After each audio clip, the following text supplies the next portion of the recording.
Exercise 5.1 का ही question number 10 है। हमारे पास डिनोमिनेटर में क्या है, नॉन रिपीटेड लीनियर फैक्टर्स हैं। आइए इसकी पार्शियल फ्रैक्शन स्टार्ट करते हैं। अगर हम देखें, इसको लिख लें तो ये क्या आ जाएगा, a over 1 minus A X plus B over 1 minus B X plus C over 1 minus C x.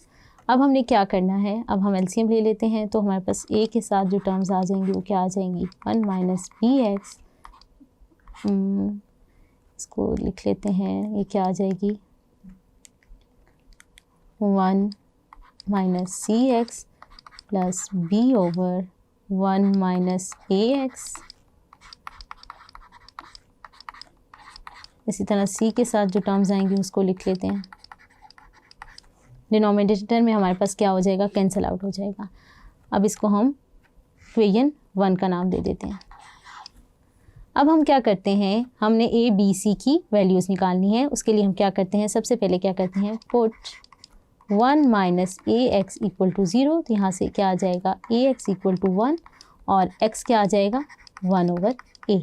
ये हम क्या करते हैं, यहाँ पुट कर देते हैं इक्वेशन 1 में। तो जब हम इक्वेशन 1 में पुट करेंगे तो हमारे पास b भी 0 हो जाएगा और c भी 0 हो जाएगा और जो सिर्फ टर्म बचेगी वो क्या होगी, a की। आइए उसको लिख लेते हैं। x जब हम 1 बाय a पुट करेंगे, 1 minus B X over a, x की जगह हम क्या पुट करेंगे, 1 ओवर a। इसी तरह इधर भी पुट कर देते हैं 1 ओवर a। इसको सिंप्लीफाई कर लेते हैं तो हमारे पास a की वैल्यू आ जाएगी।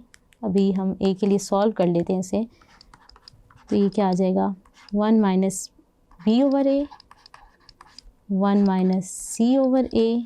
तो अगर मैं इसको मज़ीद सिंप्लीफाई कर लूँ तो ये क्या बन जाएगा, 1 इक्वल टू ये आ जाएगा a minus B over a and a minus C over a।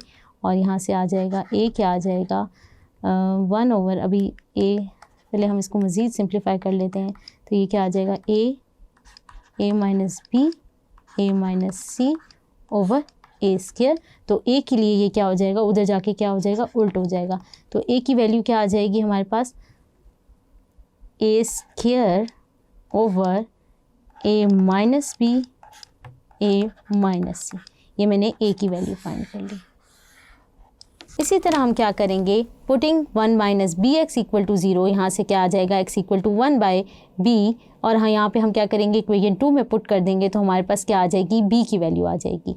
इसी तरह हम c की वैल्यू निकाल लेंगे। इक्वेशन 2 हमारे पास कौन सी होगी, अगर हम इसको इक्वेशन 2 बोल रहे हैं, ये जो हमने इक्वेशन यहाँ लिखी है उसको हम इक्वेशन 2 का नाम दे देते हैं। हमने क्या किया, a और b और c की वैल्यूज़ निकाल ली, जैसा कि आप स्क्रीन पे भी देख सकते हैं।